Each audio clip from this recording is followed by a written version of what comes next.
All right, so we're looking at formation of ions now.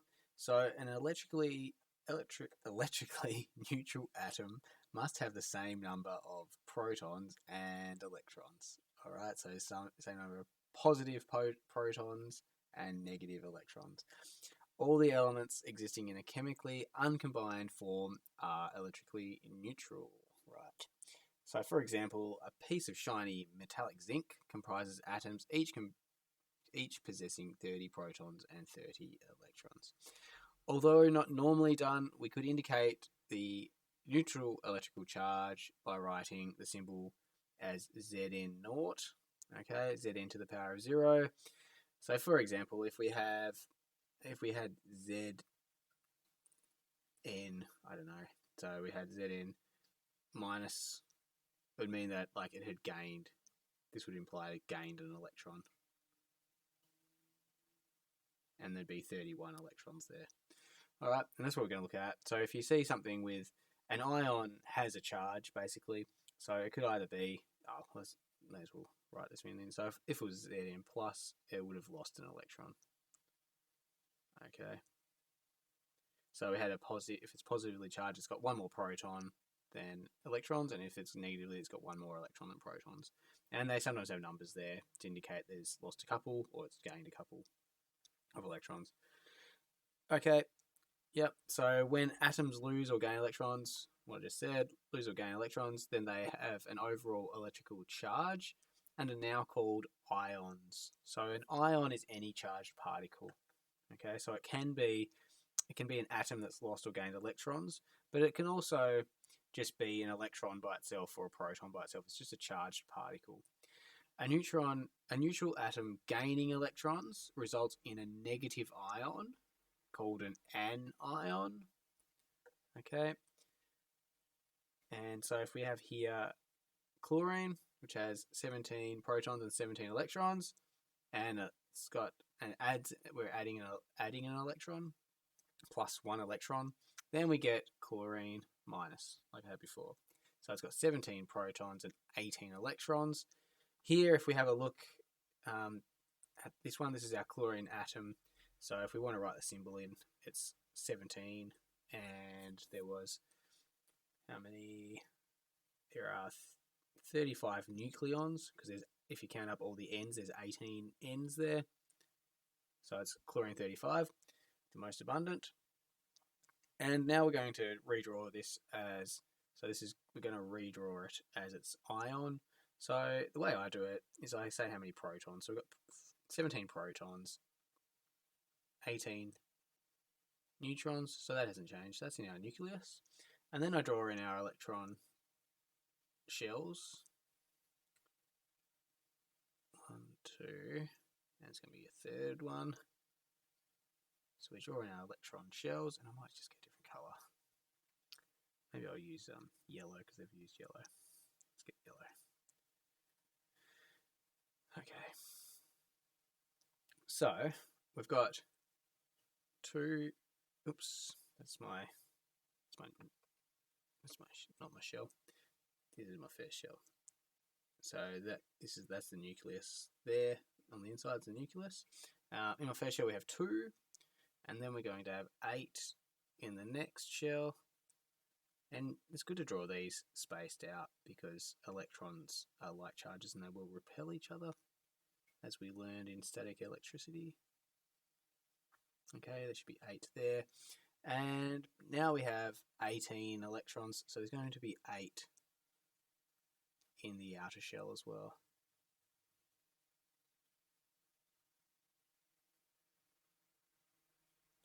Okay, so I just want to say, while we're drawing these, in this course we just focus on the first 20 elements, and it's quite convenient for us to just focus on the first 20 elements because they have full electron shells because you might be asking, how do I know there was 2, 8, 8 in there? But they have full electron shells with a configuration of 2, 8, and 8, okay, for the first 3 shells.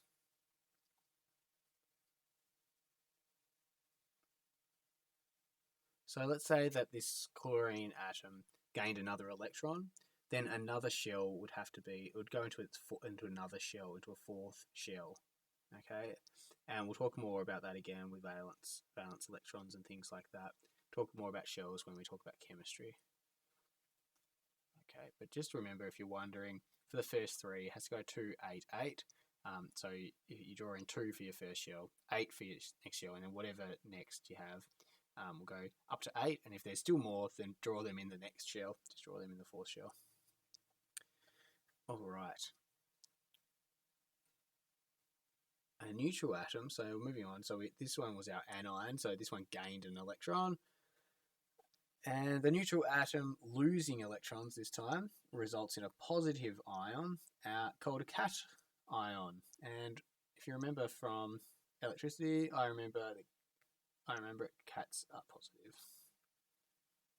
because I like cats. I like cats. Cats are positive, so that's how I remember that cations are positive.